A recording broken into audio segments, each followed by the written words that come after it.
एक बार प्रेम से बोलिए श्री द्वारिकाधीश की जय। श्री बालकृष्ण लाल की जय। श्री सद्गुरुदेव की जय। ओम नमो नमः पार्वती पतये हर हर महादेव।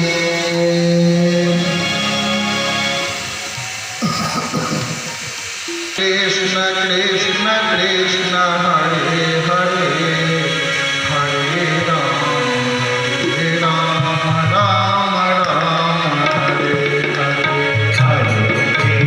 हरे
सूर्यकोटि समप्रभ निर्विघ्नं कुरु मे देव सर्वकार्येषु सर्वदा सच्चिदानन्दरूपाय विश्वोत्पत्त्यादिहेतवे तापत्रयविनाशाय श्रीकृष्णाय वयं नमः।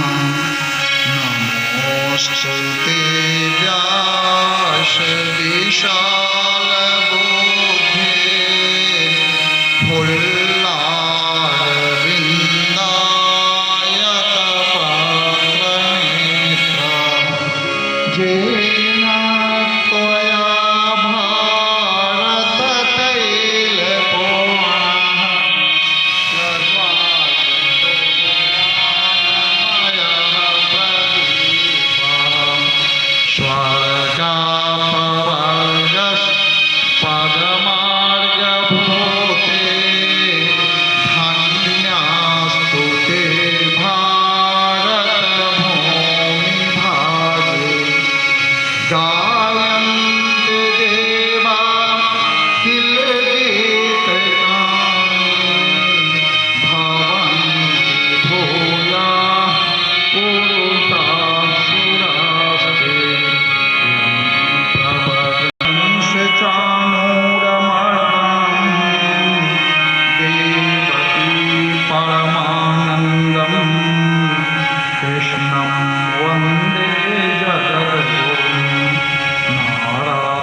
रघुवर श्याम जो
लक्ष्मी नारायण ही है, दोनों साक्षात विष्णु और लक्ष्मी ही है। सिर्फ युग के माने अंतर है। राम त्रेता युग में माने आए थे, प्रादुर्भाव का माने प्रादुर्भाव था त्रेता युग में, एक प्रकट हुए थे द्वापर में। सिर्फ युग भेद, लेकिन दोनों साक्षात लक्ष्मी नारायण। जो लक्ष्मी नारायण वही राम सीता, सीता राम वही राधे कृष्ण। इसलिए राम श्याम में कोई भेद नहीं है, दोनों को आप भजिए। दोनों राम के भी उपासक हैं, जो श्याम को भज सकते हैं, श्याम को जो उपासक है वो भी राम को भज सकते हैं। इसमें भेद नहीं है, दोनों भय को हरण करने वाला ही है। साक्षात नारायण के 12 अंग है, 12 स्कंद 12 अंग है, 12 अंग से युक्त स्वयं साक्षात लक्ष्मी नारायण भागवत महापुराण। भागवत महापुराण का आश्रय लेने वाला व्यक्ति भगवान को प्राप्त कर लेता है। और साथ ही साथ जो भागवत कथा के सन्निधि में रहता है, सानिध्य में रहता है, बार बार कथा श्रवण करता है, उसके पूरे परिवार में सद्विचार, सद्विवेक, ज्ञान का प्रकाश, भगवत भक्ति, कल्याण, बच्चों के शिक्षा में विकास, आयु में वृद्धि, विभिन्न प्रकार से मन शांति। कथाएं ऐसी कथा इसमें हर क्षेत्र के है, इसमें राम कथा भी है, हर कथा है। माने राम लीला में पहले हम लोग प्रवेश कराते हैं, तब कृष्ण लीला में, राम लीला में प्रवेश के बाद ही कृष्ण लीला में माने चौथे दिन से जब कृष्ण जन्मोत्सव शुरू होता है, कृष्ण लीला प्रारंभ होता है कथा के अंतर्गत में चौथे दिवस से, उससे पहले रामलीला हम लोग कथा सुनाते भागवत में दिया हुआ है। क्योंकि जो राम के चरित्र को, जो राम के मर्यादा को अपने जीवन में उतार लेगा उसी को कृष्ण कथा समझ में आएगा। जो राम के मर्यादा को अपने जीवन में पालन नहीं करेगा उसको कृष्ण कथा कभी भी समझ में नहीं आ सकता है। क्योंकि राम का नाम भी सीधा है, राम जी का काम भी सीधा है, राम भी एकदम बिल्कुल सीधा है, लेकिन कृष्ण का नाम भी टेढ़ा है, कृष्ण भी टेढ़ा है और कृष्ण कथा भी टेढ़ा है। इसलिए जब तक राम कथा को माने राम जी के माने चरित्र को पहले राम के मर्यादा को जीवन में पहले उतार लेंगे तब आपको कृष्ण कथा आसानी से समझ में आ जाएगा। इसलिए भागवत में भी कृष्ण लीला से पहले राम लीला दर्शाया गया है। राम का तो चरित्र को अपने जीवन में उतारना बहुत जरूरी पड़ता है, नहीं तो लोग यही समझते हैं कि कृष्ण 16,000 आए कि भगवान होकर क्या कर दिए, लेकिन वो सब माने बहुत दूध रहस्य जो आगे मैं सब कथा के अंदर में बतलाऊंगा। राम अपने जीवन काल में मर्यादा सिखलाया, मर्यादा का पालन किए, लेकिन कृष्ण जी सोचने लगे कि मैं अगर त्रेता युग के रूप धारण करूंगा, मैं अगर मर्यादा में रहूंगा तो मेरा भक्त का पूर्ण रूप से कल्याण नहीं होगा। अब मर्यादा वहाँ राम के पास है, आप अच्छी तरह से माने राम जी के पूजा पाठ नियम पूर्वक कुछ माने कर्मकांड के नियम के अनुसार ये सब करेंगे तब आपको राम जी प्राप्त होंगे। लेकिन कृष्ण लीला में इतना बड़ा छूट मिल गया है कि आप अगर लैट्रिन में भी है, आप अगर भोजन भी कर रहे हैं, सोने वक्त नहाने या न नहाने कोई वक्त भी अगर कृष्ण हरे कृष्ण नाम का उच्चारण करते हैं तो भगवान आपके पास दौड़ कर चले आएंगे। वो मर्यादा नहीं देखेंगे कि मैं कैसे भगवान हूँ, कैसे आपके पास मैं जाऊँगा, मैं राजा भी राज हूँ, कैसे मैं एक सामान्य जनता के पास बिना मतलब के चला जाऊँ। लेकिन कृष्ण जी वो नहीं देखते हैं। अगर कृष्ण जी को आप बार बार गाली दीजिए, एक बार हर्ष करता दीजिए प्रेम से, हे कृष्ण मैं तेरा धन मन तन मन धन सब तेरा, दौड़ कर कृष्ण आकर आपके सामने उपस्थित हो जाएंगे। इसलिए कृष्ण जी ने मर्यादा को तोड़ा है। क्यों? भक्त के कल्याण के लिए। कृष्ण लीला में जितने भी विवाह का प्रसंग है वो क्या है? विवाह का प्रसंग जब अंतिम में सामान्य षष्ठम दिन में जाकर के विवाह के ज्यादा परीक्षित के 7 दिन की आयु है, अंतिम दिन उनको मरना है और अंतिम दिन सुखदेव जी महाराज उनको विवाह के लिए तो सुनाएंगे कहता विवाह क्या कहता नहीं, वो है भक्त और भगवान का मिलन। पति पत्नी का मिलन क्या है? शादी। भक्त और भगवान का मिलन होता है। ये बहुत सब कुछ रास्ता है, आगे कथा में धीरे धीरे सब बतलाऊंगा। कितना प्रेम होता है पति पत्नी के बीच, क्या संबंध है, क्या रहस्य है, ये सब आगे में बताऊंगा। ये सब कृष्ण लीला के द्वारा ही सब कुछ माने ज्ञान मिलता है। एक बार प्रेम से बोली आनंद कंद भगवान की। हम लोग मिथिलावासी हैं, मिथिला शक्ति के उपासक हैं। यहाँ पर शक्ति की उपासना ज़्यादा होती है, सीता जी की उपासना, दुर्गा की उपासना।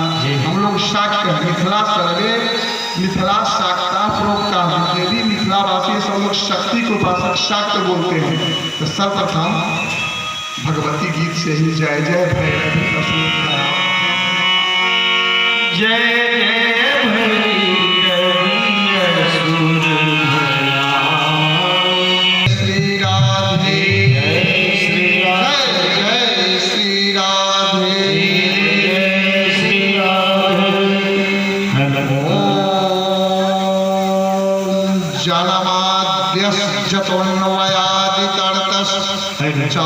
चार्थेष्वभिज्ञः स्वराट् तेने ब्रह्म हृदयाचयादि कवये मुह्यन्ति जतसूरयः तेजो वारिमृदां यथा विनिमयो यत्र त्रिसर्गो मृषा धाम्ना स्वेन सदा निरस्तकुहकम् सत्यम परम धीमहि। भागवत के प्रथम श्लोक है, स्तुति किया गया है, भगवान राधा कृष्ण की स्तुति है। जन्माद्यस्य जतुर्वयादितर्थस, मन जिनके द्वारा जन्म आदि होते हैं। भागवत शब्द, भागवत कथा जो है, भागवत महापुराण की कथा, इसमें 18,000 श्लोक है और 4 अक्षर से ही शुरू है। जन्माद्यस्य माने जिनके द्वारा जन्म आदि होते हैं, मैं जन्म पालन पोषण संहार होते हैं जिन प्रभु के द्वारा, तो जौ से शुरू है।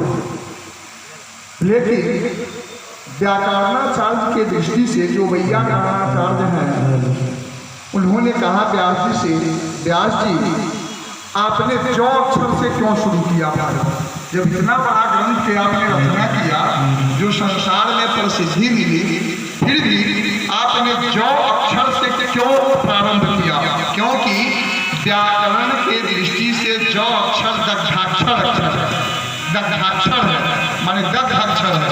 तो कोई भी शुभ काम दग्ध अक्षर से शुरू नहीं करना चाहिए व्याकरण शास्त्र के मुताबिक। फिर भी आपने जौ अक्षर से क्यों शुरू किया? तो व्यास जी कह रहे हैं, देखो उस समय क्योंकि मैं भी दग्ध था, उस समय मैं भी दग्ध था, तो आगे तुरंत कथा कहेंगे उसी बारे में। माने उस समय मैं भी जल रहा था, दग्ध था, इसलिए मैंने दग्धाक्षर जौ से ही शुरू किया। दूसरी बात, जौ से तो मैंने प्रारंभ किया, लेकिन तुमने कभी अंत के अक्षर पर विचारा है? जो भागवत मैंने कौन सा पर जाकर विश्राम दिया है? माने भागवत के अंत में परम शब्द है, परम शब्द पर जाकर मैंने इसको रोका है।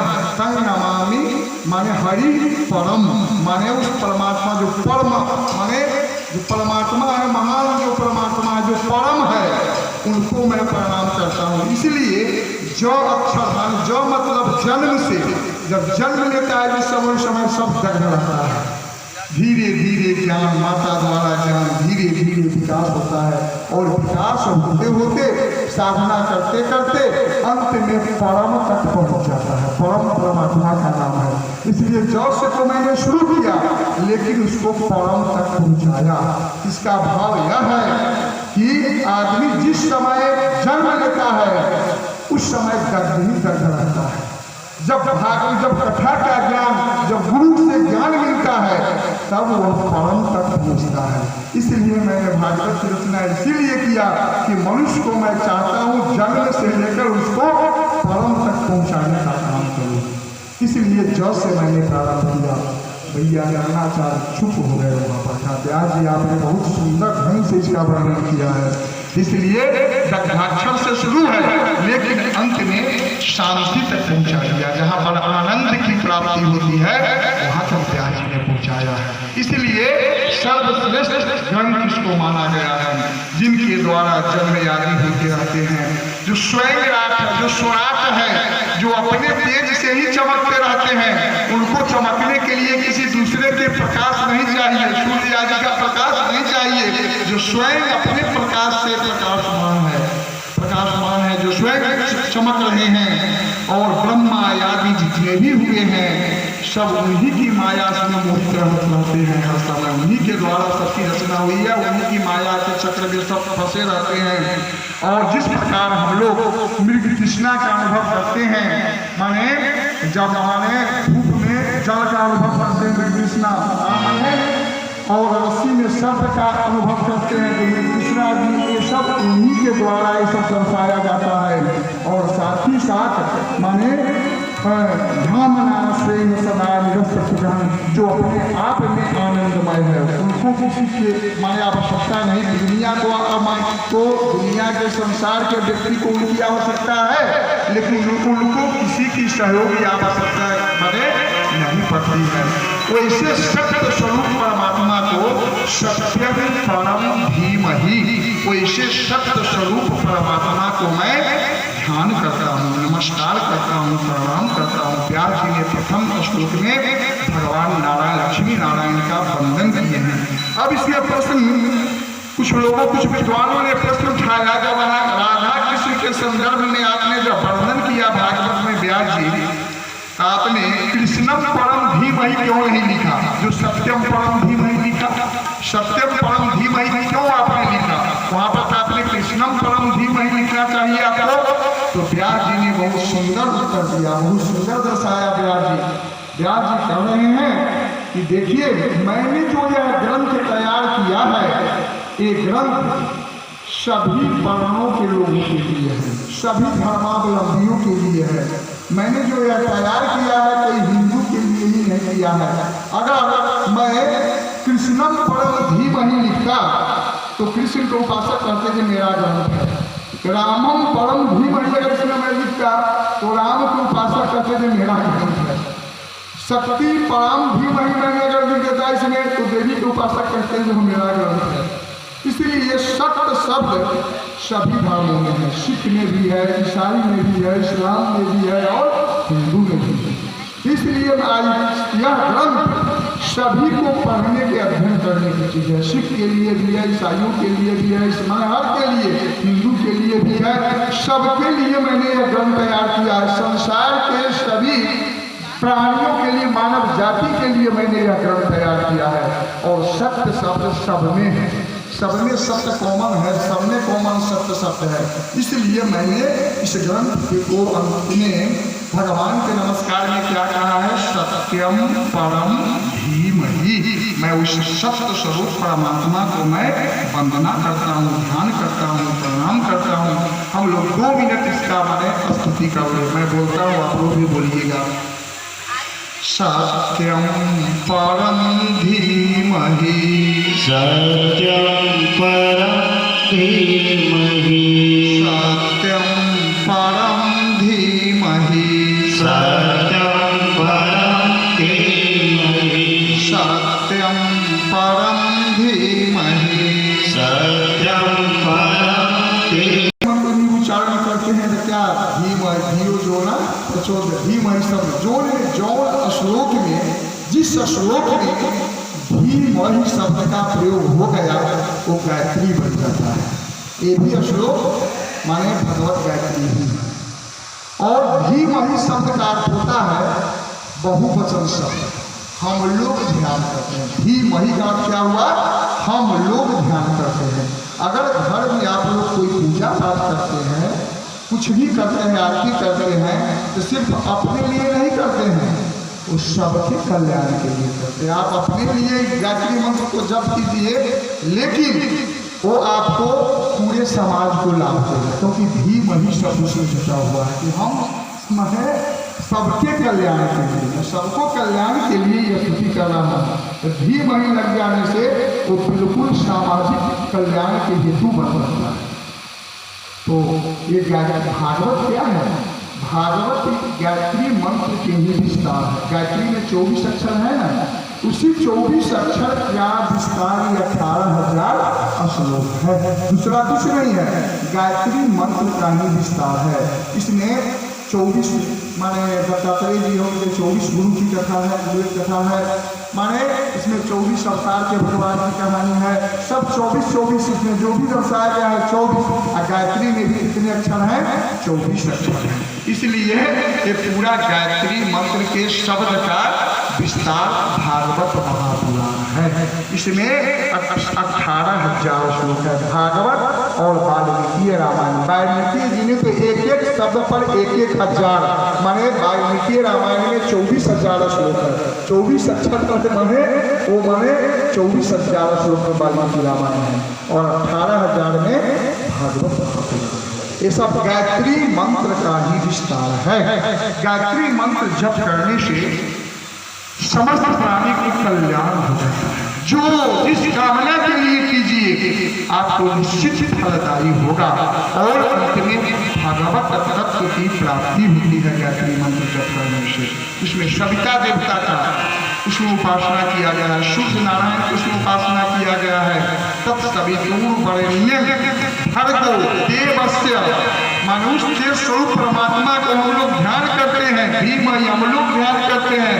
धियो जो नः प्रचोदयात्, जो हमारे धी को, बुद्धि को माने क्या करे, प्रचोदयात् माने बुद्धि को जगा दे, माने परमात्मा तत्व की प्राप्ति करा दे। बुद्धि को माने सर्वोत्कृष्ट माने सबसे उच्च शिखर पर ले जाए, पहुँचा दे। इतना बड़ा माने सर्वोत्कृष्ट बनाए, उच्च शिखर पर पहुँचा दे। हमारी बुद्धि को धर्माधिक शुभ कर्मों में प्रेरित करे। इसी गायत्री मंत्र का भाव है, दूसरा कुछ नहीं है।